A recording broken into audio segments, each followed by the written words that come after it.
তীব্র গরমে ইতালিতে রেড অ্যালার্ট জারি।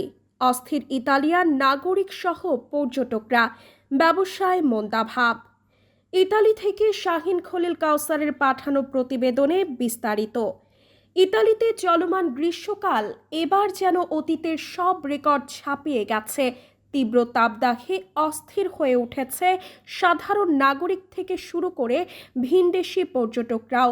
দেশের একাধিক শহরে জারি করা হয়েছে রেড অ্যালার্ট, যা জনজীবনের পাশাপাশি সরাসরি প্রভাব ফেলেছে ব্যবসা, বাণিজ্য ও কৃষিখাতে। গত কয়েকদিন ধরে ফ্লোরেন্স, বোলোনিয়া, রোম এবং নেপলসের মতো শহরগুলোতে তাপমাত্রা 40 থেকে 42 ডিগ্রি সেলসিয়াস ছুঁয়েছে। দিনের বেলা রোমের রাস্তাঘাট প্রায় জনশূন্য। যারা বের হচ্ছেন তাদের মাথায় ছাতা, হালকা পোশাক আর পানির বোতল যেন আবশ্যিক অনুষঙ্গ। রেড অ্যালার্ট জারির পাশাপাশি শিশু, বৃদ্ধ ও অসুস্থদের জন্য বিশেষ সতর্কতা জারি করেছে ইতালির স্বাস্থ্য অধিদপ্তর।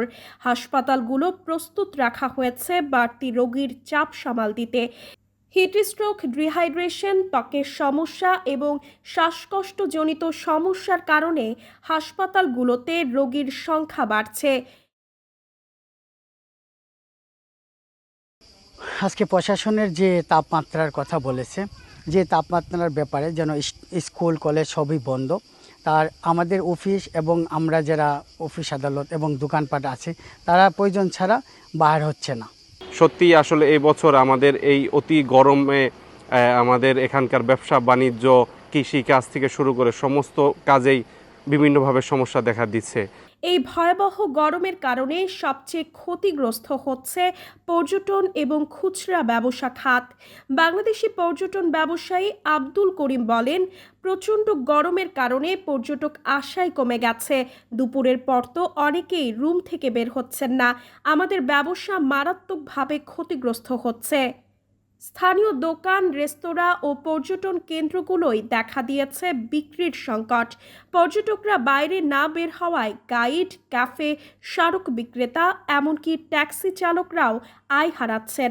তাপদাহের প্রবাহে জলাশয় শুকিয়ে যাচ্ছে, কৃষিজমি হচ্ছে ফাটল ধরা। ইতালির কৃষি ইউনিয়নের তথ্য মতে অনেক অঞ্চলে ফল, সবজি ও গমের উৎপাদন 25 থেকে 30% পর্যন্ত হ্রাস পেতে পারে। গবাদি পশুর দুধ উৎপাদনও কমে গেছে। ওয়েদার কারণে ট্যুরিস্টও সেভাবে আসছে না এবং আমরা যারা বিজনেস করতেছি আমাদের বিজনেসের উপরেই একটা মন্দা পড়েছে, যেটা আমরা সব জায়গায় খেয়াল করতেছি। কেউ তেমন কোনো কেনাকাটার জন্য বের হচ্ছে না। ট্যুরিস্টের সংখ্যা সম্ভবত এই অত্যাধিক গরমে পুরা রোম সিটি জ্বলতেছে। এতটা গরম আমরা আশাই করিনি কখনো। সবাই খুব কষ্ট পাচ্ছে।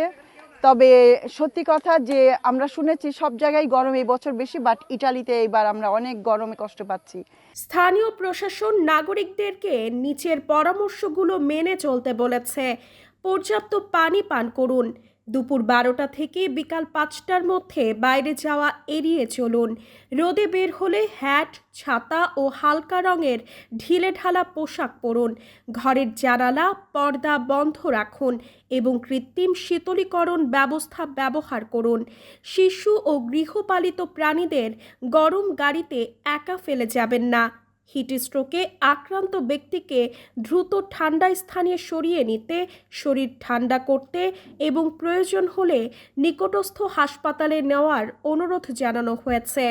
ইতালির এই ভয়াবহ দাবদাহ পরিস্থিতি শুধু জনস্বাস্থ্য নয়, সামগ্রিক অর্থনীতিতেও একটি চাপ তৈরি করছে।